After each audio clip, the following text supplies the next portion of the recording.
Hi friends, welcome to natural tutorials. Friends, ఇలాంటి updates కోసం మీరు నా యూట్యూబ్ ఛానల్ సబ్స్క్రైబ్ చేయండి. ఈ బటన్ క్లిక్ చేసి ఇలా మీరు సబ్స్క్రైబ్ చేసుకున్నట్టయితే నేను పెట్టే లేటెస్ట్ అప్డేట్స్ అన్నీ మీకు నోటిఫికేషన్ ద్వారా వస్తాయి. సో ఈరోజు మన టాపిక్ ఏంటంటే, మనం ఏదైనా వెబ్సైట్ కానీ ఫేస్బుక్ కానీ ఏదైనా యూజ్ చేసేటప్పుడు మనకు ఊకే సేవ్ పాస్వర్డ్ అని అడుగుతుంది. సో అలా కొంతమందికి ఇబ్బందిగా ఉంటుంది. వాళ్ళు క్యాన్సిల్ చేయబోయి అప్పుడప్పుడు కొంతమంది వేరే వాళ్ళ సిస్టమ్స్లో దాన్నైనా మీ సిస్టంలో అయినా మర్చిపోయి సేవ్ చేయడం జరుగుతుంది. సో దానికి మీరు ప్రాబ్లం ఫేస్ చేయకుండా, అలాంటి ఆప్షన్ రాకుండా ఎలా తీసేయాలో నేను చెప్తాను క్రోమ్లో. సో గూగుల్ క్రోమ్లో నేను న్యూ ట్యాబ్ తీసుకొని సెట్టింగ్స్లోకి వెళ్తున్నాను. సెట్టింగ్స్లోకి వెళ్ళి ఏం చేస్తున్నానంటే, నేను షో అడ్వాన్స్ సెట్టింగ్స్ అని చెప్పేస్తే ఇక్కడ మీకు కింది స్క్రోల్ చేయగానే పాస్వర్డ్స్ అండ్ ఫార్మ్స్ అని ఉంటుంది.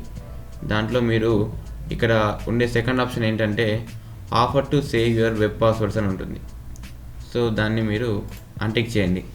సో అన్టిక్ చేయడం వల్ల మీరు ఏం చేస్తుంటే, దాని మీద ఉన్న టిక్ తీసేయడం వల్ల దాని ప్రిఫరెన్స్ అనేది పోతుంది. సో మళ్ళీ మీకు ఎలాంటి పాస్వర్డ్ సేవ్ చేసుకునే ఆప్షన్ మీకు కనిపించదు.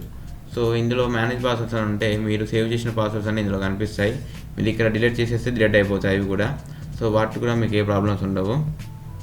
ఇక్కడ ఆటో సైన్ ఇన్ అని ఉందా, ఈ ఆటో సైన్ ఇన్ ఏంటంటే, మీరు మళ్ళీ ఆటోమేటిక్గా సైట్ ఓపెన్ చేయగానే ఫేస్బుక్ కానీ జీమెయిల్ కానీ ఏదైనా ఓపెన్ చేయగానే డైరెక్ట్గా సైన్ ఇన్ అయిపోతుంటుంది మీ పర్మిషన్ అడగకుండానే. మళ్ళీ దాన్ని కూడా మీరు ఇక్కడ టిక్ తీసేయడం వల్ల తీసేసుకోవచ్చు. సో ఇది అన్నమాట పాస్వర్డ్స్ని మీరు మేనేజ్ చేసుకునే ప్రాసెస్ అనమాట.